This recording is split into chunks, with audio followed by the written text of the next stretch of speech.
जय हिंद दोस्तों, welcome back to the course. और आज हम बात करेंगे निफ्टी और सेंसेक्स और ये इंडेक्स फाइनली होते क्या हैं और इनका क्या यूज़ है और कैसे इनको बनाया जाता है और इसको यूज़ करके हम कैसे अपने डिसीजंस जो इन्वेस्टमेंट से रिलेटेड है उनको बेटर तरीके से ले सकते हैं।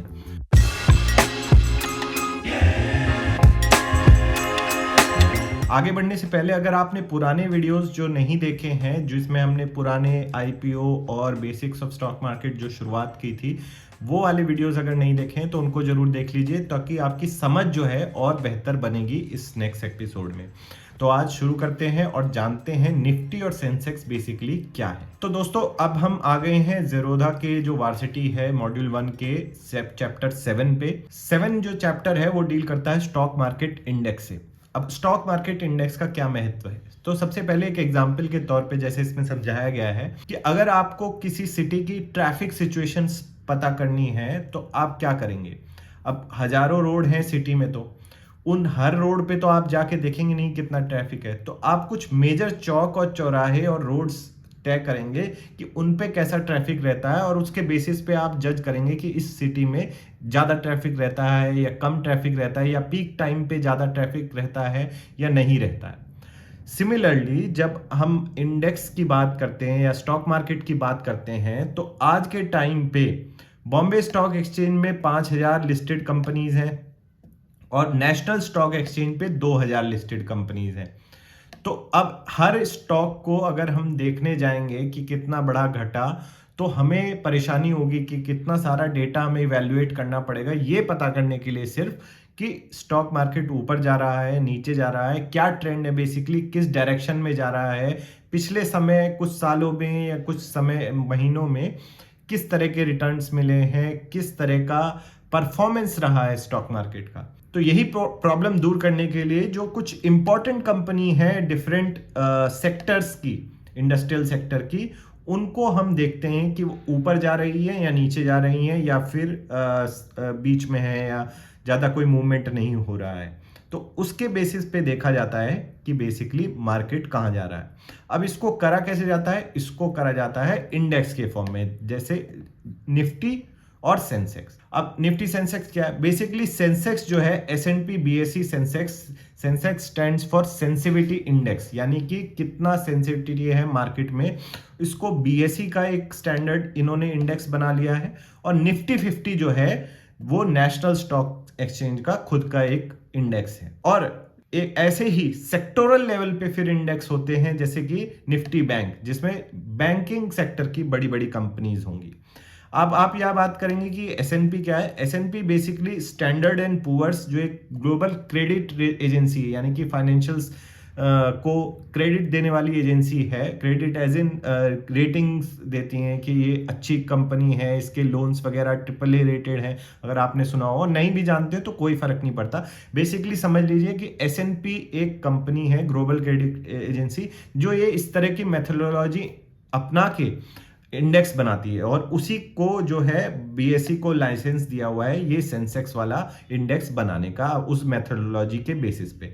और जो निफ्टी 50 है वो NSE ही मेंटेन करती है। 50 का यहाँ पे क्या महत्व है कि 50 कंपनीज, यानी कि टॉप 50 कंपनीज इंडिया की जो है इस निफ्टी वाले इंडेक्स में आती हैं। अब इनको बनाया कैसे जाता है और इनके कॉन्स्टिट्यूएंट्स क्या हैं और इसका यूसेज क्या है वो हम आगे अभी चल के देखेंगे। तो सबसे पहले तो निफ्टी 50 जो है उसमें मोस्ट फ्रिक्वेंटली ट्रेडेड जो नेशनल स्टॉक एक्सचेंज पे कंपनी है उनको रखा जाता है। और इसकी मेथोडोलॉजी क्या है चूज करने की, वो हम अभी आगे चल के देखेंगे। आगे बढ़ने से पहले आप ये जरूर देख सकते हैं कि क्या इनके कॉन्स्टिट्यूएंट्स आज के टाइम पे करंट चल रहे हैं। आपको कुछ नहीं करना, आपको NSE की वेबसाइट पे जाना है और यहाँ पे आप अगर निफ्टी 50 यहाँ पे अगर इसको क्लिक करेंगे तो आपको सारे कॉन्स्टिट्यूएंट्स निफ्टी 50 के नजर आ जाएंगे। जैसे यहाँ पे नजर आ रहा है, ये आपको दिख रहा है कि यहाँ पे आपको दिख रहा है कि निफ्टी 50 है। आज अभी जो मार्केट चल रहा है वो 25 पॉइंट से ऊपर, यानी कि 0.14 पॉइंट का चेंज है, मतलब ऊपर गया है। और उसमें सबसे ज्यादा चेंज किसकी वजह से है, HDFC लाइफ, इंडसलैंड बैंक और ये सब। अब आप नीचे पूरे 50 स्टॉक यहाँ पे देख सकते हैं जो निफ्टी 50 के पार्ट हैं। यहाँ पे आप देख सकते हैं जितनी भी बड़ी बड़ी कंपनी आप नाम लेंगे, Tata steel, Maruti, ONGC, Reliance, ITC, Asian paints वगैरह, ये सब इंडेक्स की जो निफ्टी 50 है उसका पार्ट है। और इनके बेसिस पे कि ये कितना ऊपर जा रहे हैं और कितना नीचे जा रहे हैं, उसके बेसिस पे टोटल जो निफ्टी 50 है उसकी वो डिसाइड होता है कि वो कितना ऊपर गया और कितना गया। जैसे अभी आप देख सकते हैं एट करंट 0.14% निफ्टी ऊपर है। सिमिलरली बीएसई की वेबसाइट पे जाके आप बीएसई सेंसेक्स को देख सकते हैं। यहाँ पे देखिए कितने अच्छे तरीके से दिखाया गया है। 30 कंपनी है इसमें, जो सेंसेक्स है उसमें 30 टॉप कंपनी और निफ्टी जो है उसमें टॉप 50 कंपनी। तो सेंसेक्स में आप देख सकते हैं कि अभी इस टाइम आप देखें तो 6 और 19 कंपनी जो है ऊपर है, बाकी 10-11 कंपनी जो है वो अभी डाउन चल रही है। यहाँ पे देखिए कितने अच्छे तरह से दिखाया हुआ है। इंडसलैंड बैंक, बजाज फाइनेंस, ये सारे अप है और जो टाटा स्टील और ये सब जो है ये डाउन है। ओवरऑल उसकी वजह से क्या हो रहा है कि सेंसेक्स जो है आप देख सकते हैं 0.15। अब आप ये देखेंगे निफ्टी और सेंसेक्स में कुछ कंपनीज ऑलमोस्ट जो 30 कंपनी है वो कॉमन है। तो ऐसा आपको हमेशा देखने को मिलेगा कि सेंसेक्स भी इतने परसेंटेज से अप है और निफ्टी भी इतने समय। आपको ऐसा नहीं दिखेगा कि निफ्टी 1% से डाउन है और सेंसेक्स, क्योंकि सिमिलर कॉन्स्टिट्यूएंट्स है, बस सेंसेक्स में टॉप 30 है और एनएसई में टॉप 50 कंपनी है। तो अब हम आगे बढ़ते हैं और देखते हैं कि इनका प्रैक्टिकल यूसेज है। ठीक है, इंडेक्स कैसे बन गया ये तो हमें समझ आ गया, लेकिन इसका यूसेज क्या है? इसका यूसेज जो है यहाँ पे हमें समझ आता है, जो इसमें एग्जाम्पल के तौर पे बताया। सबसे पहले इंफॉर्मेशन से क्या मतलब कि अब हम, जैसे हमने पहले बात करी थी कि 5000 कंपनी, 2000 कंपनी जो लिस्टेड है उनको हम इंडिविजुअली नहीं देखते जाके, हम सीधे इंडेक्स को देख लेते हैं कि भाई आज इंडेक्स इतना ऊपर गया, आज इंडेक्स इतना नीचे गया, और हमें समझ आ जाता है कि मार्केट में क्या चल रहा है। कि जैसे यहाँ पे एग्जांपल देके समझाया गया है कि 21 नवंबर 2022 को निफ्टी जो है 18,150 पे था, लेकिन 6 महीने पहले वही निफ्टी 15,820 पे था। यानी कि इंडेक्स जो है 2300 पॉइंट से ऊपर मूव किया है पिछले 6 महीने में, और इसका एक मतलब हुआ कि 14.75% का रिटर्न आपको मिला है अगर आपने निफ्टी 50 में लगाया होता पैसा। सिमिलरली आप इंट्राडे लेवल पे भी इसको देख सकते हैं कि 9:30 बजे जब इंडेक्स 18,140 पे ओपन हुआ था, लेकिन 1 घंटे बाद ही 18,099 पे पहुंच गए, यानी कि 40 पॉइंट का ड्रॉप आ गया मार्केट में। यानी कि मार्केट के जो पार्टिसिपेंट्स हैं उनको शॉर्ट टर्म में लग रहा है कि मार्केट नीचे जाएगा, इसलिए सब बेच रहे हैं। और जैसे हमने पिछले चैप्टर्स में बात करी थी, जब सेलर्स ज्यादा होते हैं मार्केट में तो मार्केट नीचे जाता है। अब दूसरा जरूरी यूसेज क्या है? बेंचमार्किंग। बेंचमार्किंग का क्या मतलब है? अब मान लीजिए आपने कोई इन्वेस्टमेंट करी, कोई शेयर खरीदे, या फिर आपने नंबर ऑफ शेयर्स खरीदे और उसका आपने रिटर्न्स कैलकुलेट किया CAGR मेथड से, जैसे हमने पहले देखा था। और एग्जाम्पल के तौर पे हम मान लेते हैं कि 1 लाख रुपए आपने इन्वेस्ट किए थे और आपको 20% के हिसाब से 20,000 रुपए का रिटर्न आया। तो आपको लगा कि भाई 1,20,000 कमा लिए 1 लाख के इन्वेस्टमेंट पे, यानी कि 20% का रिटर्न, वाह भाई वाह। लेकिन आप उसको कंपेयर करेंगे किससे? बेंचमार्क, यानी कि निफ्टी 50, यानी कि टॉप 50 कंपनी, जहां पे आपको कोई दिमाग नहीं लगाना था। टॉप 50 कंपनी में आप जाके आंख बंद करके पैसा डाल देते, और उस निफ्टी इंडेक्स ने अगर 30% का रिटर्न दिया है सेम ईयर में, पूरे साल में, तो आपने एक्चुअली में 10% कम रिटर्न कमाया। यानी कि 20% आपने कमाया, 30% तो इंडेक्स ने दिया। तो इसी वजह से जैसे हम कंपेयर करते हैं एक दूसरे से रिजल्ट्स, अपने एग्जाम में मार्क्स कितने आए तो कितने इसके आए, कितने किसी और के आए, और सिमिलरली आपको यहाँ पे कंपैरिजन करने के लिए एक इंडेक्स दिया गया है, जिसमें अगर आप पैसा लगाएं बिना दिमाग लगाए तो आपके इतने रिटर्न बन जाते। तो अगर आप एक्स्ट्रा एफर्ट लगा के स्टॉक्स चुन रहे हैं, थोड़ा एनालिसिस करके, तो अगर आप इस रिटर्न को बीट नहीं कर पा रहे तो रहने दीजिए, आप कोई फायदा नहीं है आपको ये स्टॉक पिकिंग करने का। और आपको मैं आश्चर्य होगा जान के मैं बताऊं तो बहुत सारे fund managers, in fact 90% fund managers जो हैं, जो लार्ज कैप फंड यानी कि बड़ी कंपनीज में इन्वेस्ट करते हैं, वो इस बेंचमार्क को बीट नहीं कर पाते। तो क्या फायदा उनके इतने पढ़े लिखे होने का, इतने रिसोर्सेज होने का उनके पास, और इतने एक्सपीरियंस का, जब वो उस बेंचमार्क को बीट नहीं कर पा रहे जिसके अगेंस्ट वो अपना ट्रेडिंग या फिर इन्वेस्टमेंट करते हैं। तो ये समझ यहां से आ जाता है, बहुत ही इंपॉर्टेंट यूसेज है। और तीसरा यूसेज इसका है ट्रेडिंग। बेसिकली जो निफ्टी 50 और सेंसेक्स हैं, निफ्टी 50 मोस्टली एक उसके ट्रेडिंग कॉन्ट्रैक्ट्स भी मार्केट में अवेलेबल होते हैं। अब ट्रेडिंग कॉन्ट्रैक्ट्स से क्या मतलब है, निफ्टी फ्यूचर बोलते हैं। आगे हम इसको डिटेल में समझेंगे जब हम ट्रेडिंग वाले चैप्टर पे आएंगे।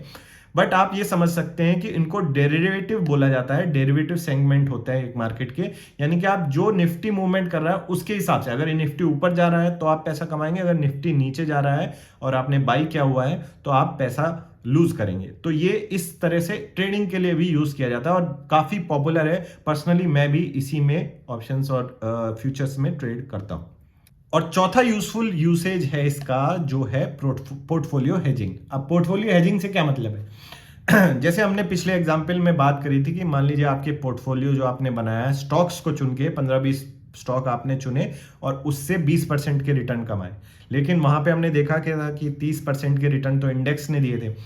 तो ऐसे में आप क्या कर सकते हैं, अपने पोर्टफोलियो को हेज करने के लिए आप कुछ पोर्शन जो आपके 15-20 स्टॉक जो आपने लॉन्ग टर्म के लिए लिए हैं उनको खरीद लेंगे और कुछ पोर्शन अपने कैपिटल से आप निफ्टी ही कोई खरीद लेंगे, यानी कि जो टॉप 50 कंपनी है उसके वेरियस मेजर्स आते हैं खरीदने के, वो हम आगे और बात भी करेंगे कि कैसे ETF या म्यूचुअल फंड रूट से आप पूरा निफ्टी 50 इंडेक्स खरीद सकते हैं। तो उससे क्या होगा कि अगर निफ्टी बेटर रिजल्ट्स देता है तो कुछ आपकी हेज हो जाएगी। यानी कि हेज से क्या मतलब है कि आपका नुकसान उतना नहीं होगा जितना आपका अगर आप टोटल कैपिटल यूज करके उन 15-20 स्टॉक में लगा देते हैं। और सिमिलरली अब इसका डाउनसाइड क्या है कि अगर आपके 15-20 स्टॉक अच्छा रिटर्न देते हैं, निफ्टी 50 को भी बीट कर देते हैं, तो आपका उतना ही पोर्शन ऑफ कैपिटल पे रिटर्न आएगा जितना आपने उन स्टॉक्स में लगाया है। बाकी जो निफ्टी 50 में लगाया होगा वो आपको उतने रिटर्न। बट आप ओवरऑल लॉन्ग टर्म के लिए हेजिंग बहुत अच्छी स्ट्रैटेजी रहती है, जिससे आप सिक्योर हो जाते हैं कि इंश्योरेंस के तौर पे एक तरह से आप ले रहे हैं कि अगर अच्छे रिटर्न्स आए 15-20 स्टॉक में तो वेल एंड गुड, निफ्टी भी कुछ रिटर्न देगा, और अगर खराब रिटर्न्स आए तो जो मेरा पोर्शन एटलीस्ट निफ्टी 50 में है वो मुझे बेटर रिटर्न देके मेरे जो डाउनसाइड रिस्क है उसको थोड़ा लिमिट कर देगा। तो एक ये यूसेज भी रहता है। अब हम यहाँ पे देखेंगे बेसिकली कि ये निफ्टी इंडेक्स बनता कैसे, कैसे कौन चूज करता है कि ये वाली रिलायंस आएगी या टाटा आएगी, कौन सी कंपनी आएगी, ये किस बेसिस पे चूज किया जाता है इंडेक्स में आने के लिए। तो अब यहाँ पे एक चीज देखने वाली ये है, जो हमने निफ्टी 50 की अभी जो यहाँ पे आपने देखी थी 50 कंपनियां, ये 50 कंपनी उतने प्रपोर्शन में नहीं है कि 50 कंपनी है तो सबको 2-2% दे दिया तो 100% हो गया, ऐसा नहीं है। हर कंपनी की इंडस्ट्री और उसके फ्री फ्लोट के हिसाब से, फ्री फ्लोट मार्केट कैपिटलाइजेशन के हिसाब से, घबराइए मत आगे बताऊंगा कि ये क्या है। फ्री फ्लोट मार्केट कैपिटलाइजेशन के बेसिस पे उसकी जो वेटेज है इंडेक्स में वो डिसाइड होती है। फॉर एग्जाम्पल जैसे आईटीसी की बात करें तो आईटीसी की जो वेटेज है वो 3.85% है, यानी कि अगर जो 3.85% चेंज निफ्टी 50 में आएगा वो आईटीसी की बदौलत आएगा। यानी कि जो भी चेंज अगर ऊपर जाता है या नीचे जाता है उसका 3.85% श्रेय जो है आईटीसी को जाएगा निफ्टी 50 के चेंज का। अब free float market capitalisation method होता क्या है बेसिकली, तो इसको समझने के पहले समझ लेते हैं कि शेयर आउटस्टैंड, ये फ्री फ्लोट मार्केट कैपिटलाइजेशन होता क्या है। मान लीजिए एक एबीसी कंपनी है, जैसे यहां पे एग्जांपल दिया है, उसके 100 शेयर्स आउटस्टैंडिंग है। आउटस्टैंडिंग का क्या मतलब कि जो 100 शेयर्स हैं वो मार्केट में फ्रीली अवेलेबल हैं खरीदने और बेचने के लिए, आप और मेरे जैसे लोगों के लिए या फिर इंस्टीट्यूशंस के लिए। एक शेयर का प्राइस 50 रुपए हमने यहां पे कंसीडर किया है, तो उस कंपनी की फ्री फ्लोट मार्केट कैपिटलाइजेशन हो जाएगी 5,000 रुपए। तो इसी बेसिस पे ये डिसाइड किया जाता है किस कंपनी की सबसे ज्यादा फ्री फ्लोट मार्केट कैपिटलाइजेशन है, मतलब number of outstanding shares multiplied by the price of share, सबसे ज्यादा किसकी है, उस हिसाब से उनको जो है वेटेज दी जाती है। अब यहां पे अगर हम देखें टॉप 10 स्टॉक्स उसकी वेटेज के हिसाब से कौन से हैं निफ्टी 50 में, वो है रिलायंस इंडस्ट्री जिसकी 11% है, HDFC बैंक जिसकी 8.26% है, ICICI bank, Infosys, HDFC, TCC। आप देख रहे हैं जैसे नीचे जाते हैं उनकी वेटेज कम होती जा रही है। ITCC की हमने बात करी थी 3.85, Kotak Mahindra bank, L&T, axis bank की 3% है। और ये किस बेसिस पे डिसाइड हुआ है कि इनकी फ्री फ्लोट मार्केट कैपिटलाइजेशन यानी कि number of outstanding shares into price of the share सबसे ज्यादा है रिलायंस की, फिर HDFC की, फिर ICICI की, ऐसे ऐसे नीचे जाते हुए टॉप 50 जो है उनको चूज करके निफ्टी 50 बनाया जाता है। अब इसके अलावा भी इंडेक्स होते हैं, वो डिपेंड करता है कि आप किस बेसिस पे इंडेक्स चाहते हैं। निफ्टी 50 हमने एक तरह से देख लिया कि इसमें बड़ी कंपनी यानी कि लार्ज कैप कंपनीज हैं जिनकी मार्केट कैपिटलाइजेशन 1 लाख करोड़ से भी ज्यादा है, तो वो वहां पे आ जाती हैं निफ्टी 50 में। फिर उसके बाद आती है निफ्टी मिड कैप इंडेक्स। ये सब हम एक बार ट्रेडिंग टर्मिनल पे भी कैसे होती हैं, कैसे लगती हैं, वो भी देखेंगे आगे चल के। तो नेक्स्ट 50 कंपनी हो जाएंगी, उसमें निफ्टी नेक्स्ट 50 के नाम से इंडेक्स हो गया। टॉप 100 कंपनी का निफ्टी 100 के नाम से हो गया। जो स्मॉल कैप यानी कि छोटी कंपनी है उनका निफ्टी स्मॉल कैप 250 यानी कि नीचे की 250 कंपनी, 500 निफ्टी 500 भी होता है, टॉप 500 कंपनी। ऐसे ही निफ्टी स्मॉल कैप में 250 यानी कि 250 ऊपर की कंपनी हटा के नीचे की जो 250 कंपनी है उनको निफ्टी स्मॉल कैप इंडेक्स हो गया। अब ये तो हो गई उनके मार्केट कैपिटलाइजेशन के बेसिस पे इंडेक्स। एक इसके अलावा इंडेक्स की कैटेगरी होती है जो होती है sector specific. Sector specific index कैसे होते हैं कि जैसे CNX-IT। CNX-IT का क्या मतलब है, ये एक IT का इंडेक्स है यानी कि जितनी भी IT सर्विसेज और IT कंपनीज हैं टॉप, उनको जोड़ के ये वेटेज देके फ्री फ्लोट मार्केट कैपिटलाइजेशन के हिसाब से ये इंडेक्स बनाया गया है। ऐसे ही जैसे हमने बैंकिंग इंडस्ट्री की बात करी थी उसके लिए बैंक निफ्टी बनाया गया है। ऐसे ही फिन निफ्टी है, निफ्टी FMCG है, और ऐसे ही डिफरेंट एयरलाइन सेक्टर का, स्टील सेक्टर का, ये सारे जितने भी सेक्टर्स, कमोडिटी हो गई, इनके बनाए हुए इंडेक्स हैं। बेसिकली इनसे पता चल जाता है कि भाई एयरलाइन सेक्टर जैसे कोविड में बहुत डाउन चला गया था क्योंकि सारी एयरलाइंस बंद थी, और IT सेक्टर उस टाइम पे अब चला गया क्योंकि सारी IT कंपनीज बहुत पैसे खर्च कर रही थी, रेवेन्यू बढ़ रहा था और हमने देखा ही था कितना बूम आया था। तो ऐसे हम सेक्टर स्पेसिफिक इंडेक्स भी देखने को मिलते हैं। तो बेसिकली ओवरऑल हमने इस चैप्टर में क्या सीखा कि इंडेक्स जो है एक बैरोमीटर होता है पूरी इकोनॉमी का, यानी कि जो इंडिया कैसा कर रही है, टॉप 50 कंपनीज को अगर हम उठा के देखेंगे उसी हिसाब से इंडिया भी ग्रो कर रही होगी। तो जैसे हमने पहले भी बात करी थी इसके बारे में कि इंडेक्स का हम रिटर्न 12% क्यों लेते हैं, इसी वजह से लेते हैं कि टॉप 50 कंपनी को उसी हिसाब से ग्रो करेंगी जिस हिसाब से पूरी इकोनॉमी ग्रो कर रही है, या वाइस वर्सा कह सकते हैं कि टॉप 50 कंपनी जैसा करेंगे वैसे ही इकोनॉमी ग्रो करेगी। तो ये दोनों कोरिलेटेड है और एक basically barometer of whole economy हो जाता है। अब इंडेक्स अगर ऊपर जाता है तो इसका मतलब क्या है, बेसिकली कि मार्केट में लोग ऑप्टिमिस्टिक हैं फ्यूचर को लेके। कि जैसे हमने एग्जाम्पल के तौर पे बात करी थी कि जैसे नरेंद्र मोदी जी की गवर्नमेंट आई थी 2014 में, तो लोगों को लगा था कि दोबारा से 2019 में दोबारा से आई थी, तो लगा कि जो पॉलिसी चलती आई थी वो फिर से कंटिन्यू होगी और मार्केट काफी तेजी से ऊपर चला गया था। अब अगर इंडेक्स नीचे जा रहा है तो मतलब समझ में आता है कि मार्केट के जो पार्टिसिपेंट यानी कि हम लोग जो रिटेलर्स या इंस्टीट्यूशंस जो हैं वो पेसिमिस्टिक्स हैं, यानी कि सप्लाई बहुत है मार्केट में, बेचने वाले बहुत हैं, लगता है कि कल को कुछ हो सकता है। जैसे कोविड में देखने को मिला था, लोगों को लग रहा था या कोई वॉर हो जाती है, जैसे रशिया यूक्रेन की वॉर पे टाइम पे मार्केट थोड़ा नीचे चला गया था, तो लोगों को लग रहा था कि आगे फ्यूचर अनसर्टेन है, निकल जाओ मार्केट से। तो ये इंडेक्स हमें क्लियरली बता देता है। दो मेजर इंडेक्स हमने क्या बात करें, BSE सेंसेक्स और निफ्टी 50 NSE का जो है। और इनका यूसेज क्या है, सबसे पहले इंफॉर्मेशन कि भाई मार्केट कहाँ जा रहा है, क्या बुलिश है या बेरिश है। बुलिश मतलब ऊपर जा रहा है या बेरिश मतलब नीचे जा रहा है। बेंचमार्किंग कि भैया हमारे रिटर्न्स जो हैं वो बेंचमार्क से सही है। मतलब अगर मान लीजिए हम FMCG कंपनीज में इन्वेस्ट करते हैं और FMCG कंपनीज ने, यानी कि जो आपकी आटा चावल दाल और ये बिस्किट वगैरह बेचने वाली कंपनीज हैं, उनमें हमने इन्वेस्ट किया हुआ है मान लीजिए अच्छी अच्छी कंपनीज में, लेकिन उन्होंने जो रिटर्न दिया वो निफ्टी एफएमसीजी इंडेक्स को बीट नहीं कर पाया, तो इसका मतलब हम कुछ गड़बड़ कर रहे हैं। इससे बेटर तो हम निफ्टी एफएमसीजी इंडेक्स में सिमिलरली बैंक निफ्टी या फिर निफ्टी 50 से हम अपनी बेंचमार्किंग कर सकते हैं। ट्रेडिंग के लिए हमने बताया था कि ट्रेडिंग के लिए भी यूज किए जाते हैं, इनके कॉन्ट्रैक्ट्स रन होते हैं और उनको आप खरीद बेच सकते हो, और डिपेंडिंग ऑन कितना मार्केट ऊपर नीचे जाता है उस हिसाब से आपका प्रॉफिट लॉस जो है डिसाइड होगा। अब इसके अलावा क्या है, इसके अलावा जो है आपको हेजिंग के लिए भी यूज किए जाते हैं। हेजिंग यानी कि आप कुछ पोर्शन अपना कैपिटल आप अपने स्टॉक्स में लगाए, कुछ पोर्शन निफ्टी 50 में लगाए, ताकि एक इंश्योरेंस के तौर पे आपकी हेज बनी रहे कि अच्छा करती है मार्केट और आपके स्टॉक उससे बेटर करते हैं तो आपको थोड़ा कम प्रॉफिट होगा, बट अच्छा आप डाउन साइड आपकी लिमिटेड होगी अगर बुरा करते हैं आपके स्टॉक्स।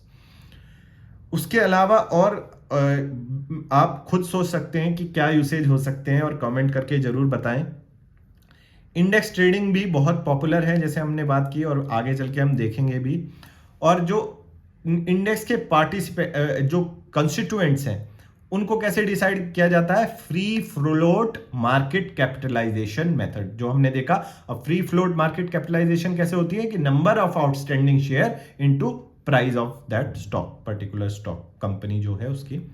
और सेक्टर स्पेसिफिक इंडेक्स भी होते हैं जो हमें मदद करते हैं कि स्पेसिफिक सेक्टर में क्या सेंटिमेंट है, कि वो एयरलाइंस इंडस्ट्री अच्छा कर रही है या बैंकिंग इंडस्ट्री अच्छा कर रही है या फिर एफएमसीजी इंडस्ट्री अच्छा कर रही है। तो ये सारे जो सेंटिमेंट्स हैं वो हमें यहाँ से पता चल जाते हैं। तो ये बेसिकली ओवरऑल निफ्टी इंडेक्स, और अब आपको समझ आ गया कि निफ्टी 50 और ये सब मार्केट जब हम बात करते हैं तो क्या होता है। अब नेक्स्ट चैप्टर में अगले चैप्टर में हम देखेंगे कुछ कॉमनली यूज्ड जार्गन्स और ट्रेडिंग टर्मिनल कैसा होता है उसका पूरा मैं ओवरऑल आपको एक डेमो देके दिखाऊंगा, कैसे लॉगिन होता है, कैसे उसमें पैसे ऐड किए जाते हैं, कैसे आप शेयर्स को बाई करते हैं, सेल करते हैं, तो पूरा मैं आपको करके दिखाऊंगा। तो जरूर लाइक करें इस वीडियो को, शेयर करें, सब्सक्राइब करें चैनल को। आगे आने वाले कोर्सेज के जो डिटेल वीडियो होने वाले हैं उनको देखने के लिए टाइम से बेल आइकन को दबाइए ताकि आपको हमेशा नोटिफिकेशन आ जाए। जनरली हर वीडियो जो है शाम को 7 बजे वीकडेज पे आएगा और आप उसको देख सकते हैं। आपके जो भी डाउट्स हैं कमेंट करके बताएं और मैं उनको जरूर आंसर करने की कोशिश करूंगा। Thank you for watching. My name is captain Shashank. जय हिंद।